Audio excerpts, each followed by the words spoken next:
Good morning, friends, and welcome to Prairie Acres Farm. Today, I'm going to be working on two different projects.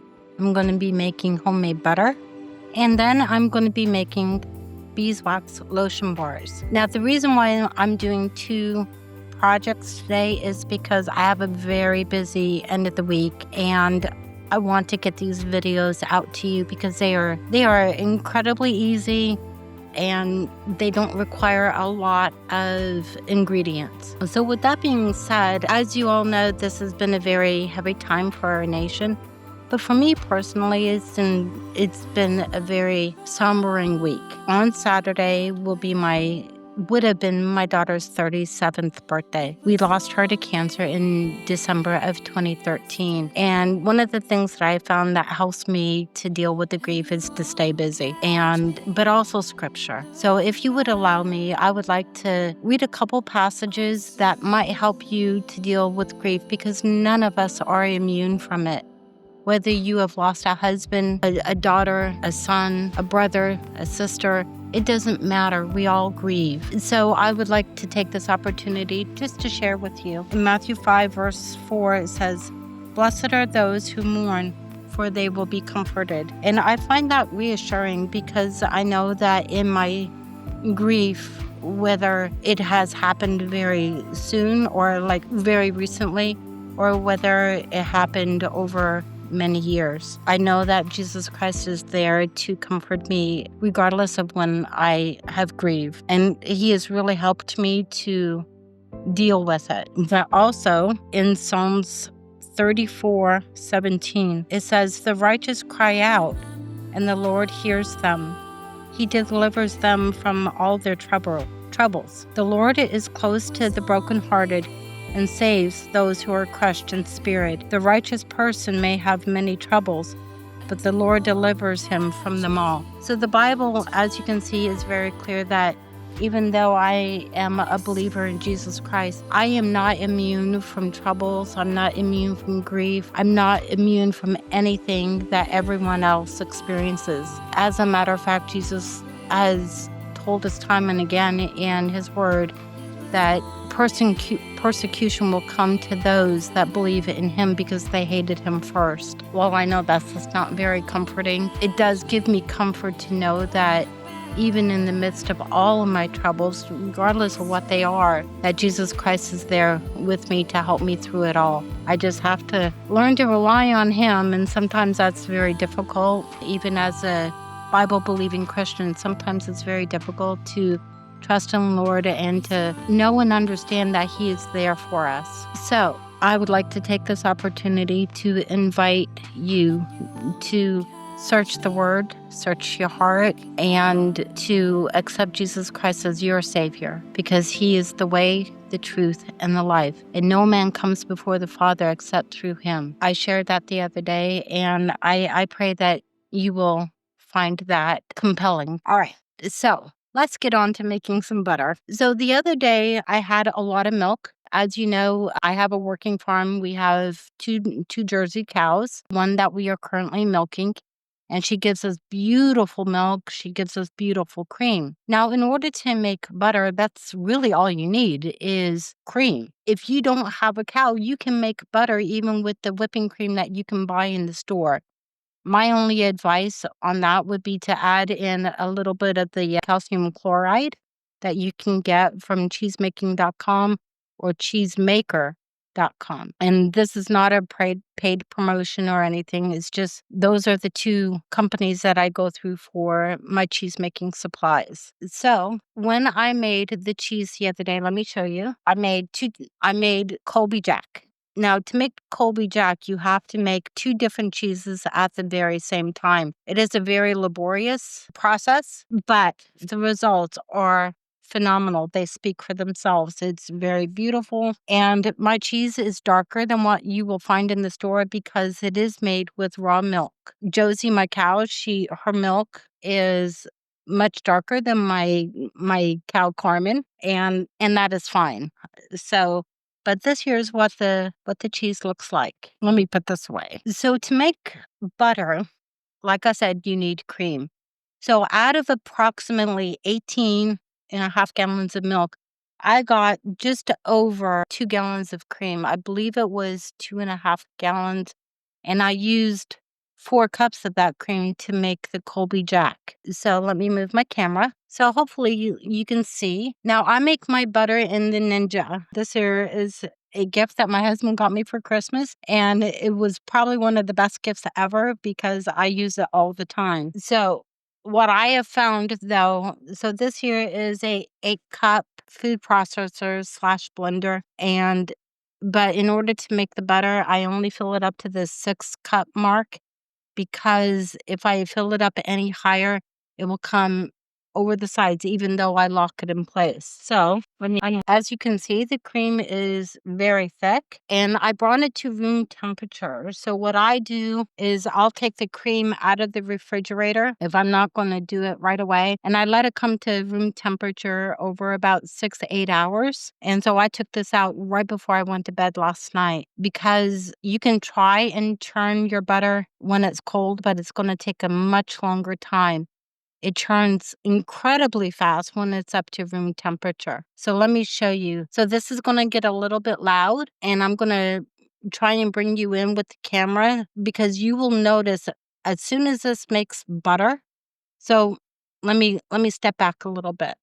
So when you start to churn the cream, it will churn, and then you'll see light fluffiness on top. And that is where you would get your whipped cream. And at that point, if that is what you're going for, is the whipped cream, then at that point you can add your sugar or whatever you're going to add, and just churn it for just a few seconds more. So, oh, I'm sorry, I lost my dog is barking at the UPS man. So, anyways, so once it gets to the whipped cream stage, you continue churning it, and you will see how the level will come down and the butter start to form. So this is going to get a little bit loud, but bear with me. This is the whipped cream stage. So this is the whipped cream stage, and let me open it up so you can see. So there you have it. And this is the point where you would add your sugar or whatever other ingredients you're going to add to your whipped cream. But we're going to continue churning it, and it will turn into butter. All right, we have butter. So this is what it looks like once it's totally turned into butter. And as you saw, it did not take long at all. It took like a minute. And that is the difference between churning the butter at room temperature and churning it when it's cold. When it's cold, I have churned it for up to 10 minutes before and not had very good success. But when I bring it up to room temperature, I have incredible success. So the next thing that we're going to do is we're going to take our pitcher of beautiful cream, and I'm going to put it in a strainer that is lined with butter muslin. So I will be right back. Well, actually, let me turn the camera, and I can't get you very close because my cord won't go that far. Oops. But here I have a strainer that's already lined with butter muslin, and I've got a spatula because the butter likes to stick to the sides. And so all I do is I take my attachment out, knock off the butter, and then I just pour it in. Now, what's going down the sink right now is uncultured buttermilk. So what the buttermilk that you buy in the store is cultured buttermilk. Now, I could use this as raw buttermilk if I wanted to, but typically I'm personally am not a fan of buttermilk. Now, I've used it to bake with, and that's great because it kind of disguises the flavor, but I've never been a buttermilk fan. What about you? Are you a fan of buttermilk? So all of that butter off the sides with your spatula. And then I'm going to put my implement back in, and then I'm going to churn the rest of the cream. So once I get that all done, I will bring you back. All right, so the butter is churned, and I will bring you in. So this is what we have. I would estimate, without weighing it at this moment, we have about 4 pounds of butter. So think about that. Out of 2 gallons of cream, I get approximately 4 pounds of butter. Now, the next stage is very simple. All I'm going to do is I'm going to get my tap water as cold as I can, because what we're going to do is we're going to wash the butter. And what that means is I'm just going to run cold water over it until it turns clear. and I'll bring you in and let you see that. Now, on the off chance that my tap water is too warm, I've got an ice bath ready. So if your tap water is too warm, it will melt your butter and it'll go right down the sink. And we don't want that. It takes a lot of cream to make this, so we don't want to waste it. And so I am going to start my tap water. So my water lines run through my attic. And here in Southeast Texas, it is still incredibly warm right now. It is just over 80 degrees and it is 11:15 in the morning. By the way, today is September, let me get the date, September 17th. So it is still rather warm. So I'm just going to run the water and make sure that is cool enough to where it won't melt my butter, but still allow me to wash the butter. Because what we want to do is we want to get all of that buttermilk off of the butter because that will help it last longer. Now, the other thing that you could do is once you wash it is, so I normally mold it and I'll show you that in a moment. But the other thing that you can do is you could put it into a saucepan, melt the butter down, and make ghee out of it. And I've done that as well. Funny thing, so I'm going to have to rely on my spatula for washing the butter normally. I'll wash my hands really well, and I still will. And then I will move the butter around. But as I was putting the blade of the processor in the dishwasher, it nicked me. So I've got a bandage on, but I want to make sure that my hands are free and clear of the butter. So, with that being said, I'm going to bring you in. Well, let me get the water going. I'm going to bring you in and show you what I do. Hopefully you can see that. So it's actually pretty good today. So you want your water as cold as you can get it so it doesn't melt your butter. And this is really good today. Last time I did it, the water was still too warm and I had to resort to ice water. So all I'm doing is I'm just moving the butter around and hopefully you can see the cloudiness. That is your buttermilk. And we want to get all of that off as it will help make that butter last longer. The other thing that we're going to do once this stage is done is I'm going to add some cheese salt to it. I normally add about 1 teaspoon of cheese salt for every pound of butter. See how cloudy that still is? So we want to make sure we get in there and get all of that out. Now, as I mentioned earlier at the very beginning of this video, I'm going to be making lotion bars today. So after I'm done with the butter, I'm going to make the lotion bars. So this video is actually going to be in 2 parts.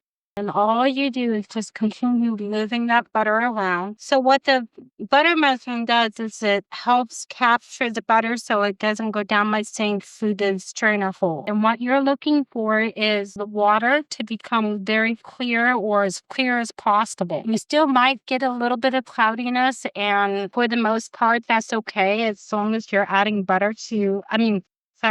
as long as you're adding salt to your butter. But if you're going to make unsalted butter, you want to make sure that your water is very clear because it's all about preservation. Now, once you get your butter made, you can mold it. You could put it in like stick butter molds, or you can put it in a block, which is what I'm going to do. Because quite honestly, even though I like the butter stick mold, they're a pain in the tush to use. You get a lot of air bubbles in it, and it just takes a lot more time. You just continue working your butter, and I kind of keep an eye on my water temperature because it can heat up fairly quickly with the heat outside. And like I said, I don't want to melt my butter and have all of that work go down. Okay, this is all but done. I don't know if you can see, but the water is fairly clear. Okay.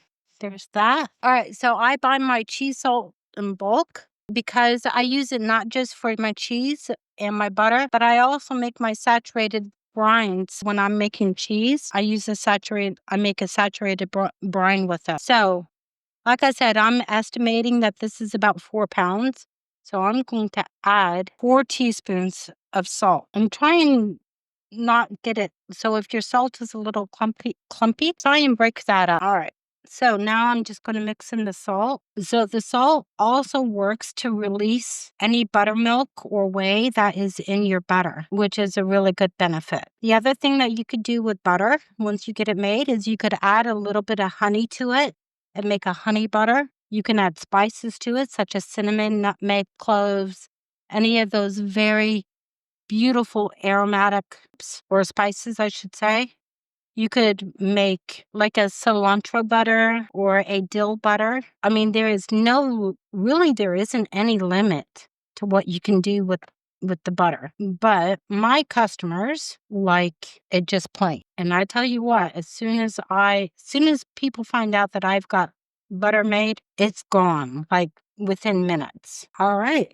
There we have it. So considering I've already got it made, what I'm going to do is I'm going to take this butter and I'm going to stiffen it up a little bit by putting it in some ice water. No sense in wasting my ice water. So I just kind of poke it down. I gather up the ends of my cloth so that my butter doesn't fall out. And then I just give it a little bit of a turn, try and get some of that out, the moisture out. And you can see the butter coming through the cheesecloth or the buttermilk on. So here's my ice water. All I'm going to do, stick it in there for a few minutes, probably about 5-10 minutes. So I'm not going to waste your time and make you wait.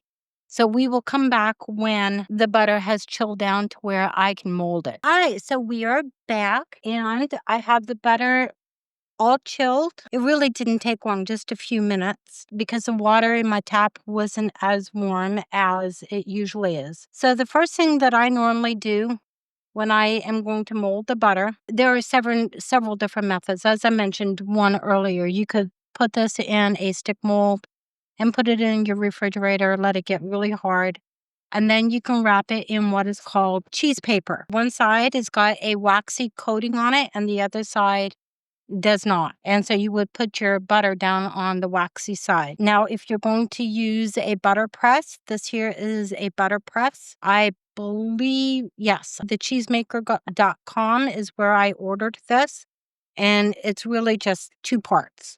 You just put it in like that, and then you put your butter in the cavity. The other thing that I do is I have a cutting board wrapped in saran wrap, and I also have a scale that is wrapped in saran wrap. And so one of the first things that I do is I turn it on and make sure that it comes up to 0. And then I take my butter and I weigh it. And that's why I put the saran wrap on the scale, because I don't like my scale to get all icky. And I measure out 16 ounces. Right now we're at 13 1/4. Oh, too much. Now this here is a messy portion of the job. My hands are very clean. I washed them with detergent or soap, and I've got a paper towel right here. So that is 1 1/4 ounces, and that's normally what I do, because I figure by the time I get it in the mold and pressed and so forth, it's going to come up to exactly 1 pound. So what I do is I just take my butter press and I kind of scoop in a little bit of butter, just like so, and I push it all the way down and try and get out as much air bubbles as possible. The other thing that you could do, and I'll show you that here in a second, actually. Let me get this done. So I just work it all the way down into the corners, and liquid will come out, which is good.